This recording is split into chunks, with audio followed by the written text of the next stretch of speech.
Blake, yeah. Yeah. Yeah.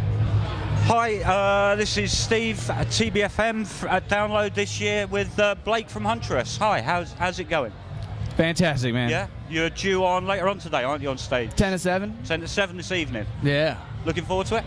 Yeah. Yeah, good. Been good. riding ferries and driving in vans for so damn long. I Really? gotta get it out. Absolutely, absolutely. So, did you come today, or did you turn up last night? No, we just got in. You just got in? Yeah, well, we were in London last night hanging out at the Kerrang Awards. Okay. And then got stuck in traffic all the way up here. You got Metal Gods Awards tomorrow night as well, isn't it? We went last year. Unfortunately, we got a bust over to Austria for Nova Rock, Okay. so we're not going to get to go this year. Right, okay. That's my favorite of the two. Fair enough, fair enough. And you announced last night that you got an American tour with Arch Enemy as well coming up now. Yeah, and Creator. And Creator. Yeah. Wow, That's going to be insane. Absolutely. It's really the perfect tour for us, you know. And we already met the Creator guys a couple of years ago doing festival circuit, and Right. it's always fun having a rapport with people before you end up on the road, you know. Yeah. There's Skindred. They go on tour with a lot of friends of ours, friends of the stations, and you know, again, like you say, that rapport builds up between the bands, and it's really good because you're playing with friends then, rather than just playing with somebody else on the bill. I mean, you always end up playing with friends by the end of it, but it'd be way better if your friends going into it, because it only lasts 3 or 4 weeks, and it's so classic that by the last week you're like, oh man, it turns out I like you. Oh, it's over. Yeah. It's like a long distance relationship. Yeah, really. Holiday romance. Yeah, but that's what keeps it so steamy. That's good. So, new material. What's coming? I'm hearing whispers that there's going to be a trilogy or something. Is that right? Yeah. Yeah. You know, thematically for Jill, the maiden mother and crone as the triple goddess of like our whole pagan belief system has been like the motif of the 3 records. Right. So we're coming in on the crone phase, and we're also really hot on getting them done fast. Yeah. You know, we come from such like an old school mentality, and I feel older and like more of an old head every day. And every time I go to something like the Kerrang Awards, where I see a bunch of like kids and they're singing like little weenies and like all this, I'm like, man, I apparently I got old, because I feel like that guy at Guitar Center being like, you punk kids will never know how to play guitar. Exactly. Yeah. And it's like, man, what happened?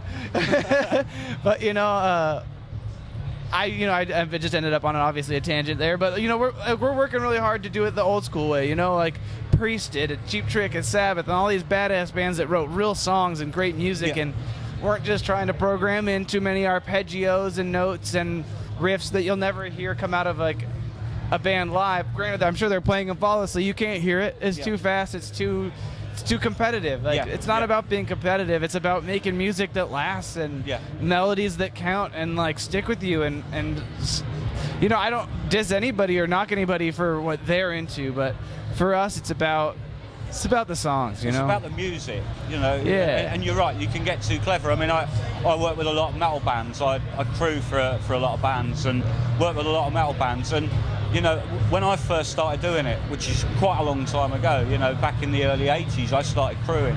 And you saw the bands like Napalm Death and that come on the scene.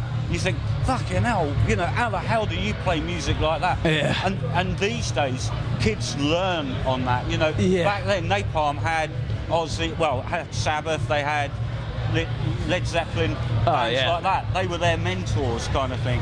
Nowadays, you've got bands like just Anil Nafrak and real extreme metal bands. You know, they've learned their skills. They start at that level. You know, whereas I know no dissing what Led Zeppelin did at the time or what Sabbath did. Well, they're building the wheel. You know, they built the wheel. That's right, and everybody's bolting bits onto it now, and it's music's evolving.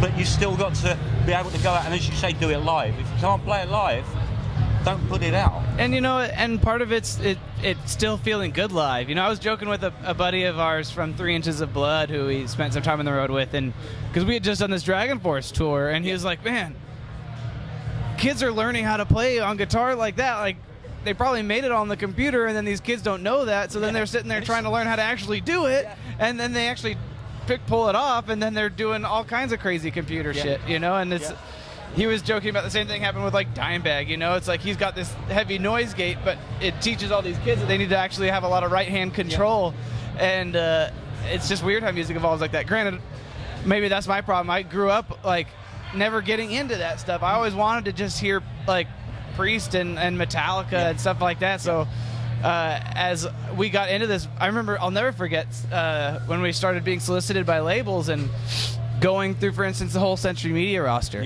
and going like, oh, this is not the kind of guitar that I play. Like, this is crazy. Right. And it kind of was a wake-up call of like, because I like being in my own little world, just like, all right, I'm going to smoke grass and listen to Sabbath all day. Something has happened since then? I certainly hope not. And then I had a wake-up call. There is still room and there is still an audience for classic, good rock music. It hasn't got to be balls out extreme all the time. Yeah. And an event like this, a festival like this, you've got all types of bands playing. From again, we've got Aerosmith on Sunday night. Old school, complete classic rock band. And then you've got bands like Skindred or Crossfaith who are on main stage. Yeah, just saw them. Yeah, we've been on the almost every show with them so far on the trip. And it's really good to see that mix of genres going on, without taking it too extreme. I mean, you play Bloodstock. I haven't yet. You haven't yet? No, probably, hopefully next year is our goal. And it's funny with that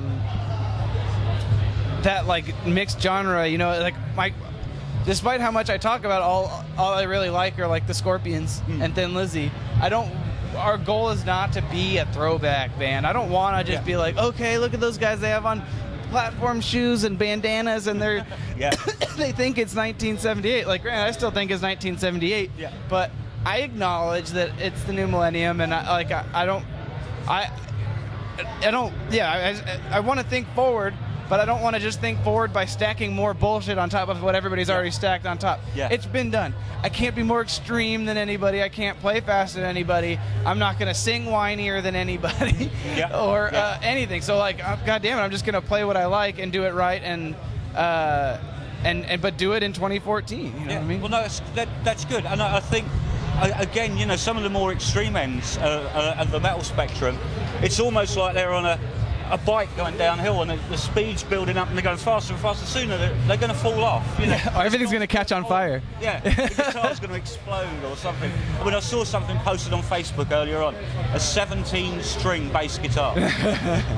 What's that about? That's just mad. That's just mad. Stuff drives me crazy. I mean, and like I think that the athleticism and competition element of it is very cool, and I respect the hell out of anybody that can do it, but that's not what I got into music for. I didn't get into it to like have a pissing match or a sword fight. It's like, I could play faster than I choose to, and I'm proud that I choose not to. Because at the end of the day, I want to play something that you're going to stand there in the crowd and be able to hear. Yeah. I'm not going to turn the gain on my amp to 11 and like volume maybe, but not the gain, and like just make this big beehive. So everybody's sitting there going, what the hell? Those fingers are moving really fast, but all I hear is like this hiss. Yeah. Like, what's the fucking point of that? Yeah, there is none. Right. It's got to be music still. Yeah, we're still here playing music. It may be metal, but it's still music, man. Yeah, no, that's good. That's good. Right, I'm not going to keep you too long because you've got to get yourselves ready, and I'm sure you've got a load of interviews to do today. So thanks very much for taking time to talk to TBFM. Thanks for having me, brother. And enjoy your show later on today. Will, man. Thank you. Cheers, man. Take care. Yeah. There you go, Will. You can have your map back. Lovely, thank you. The guy's walking.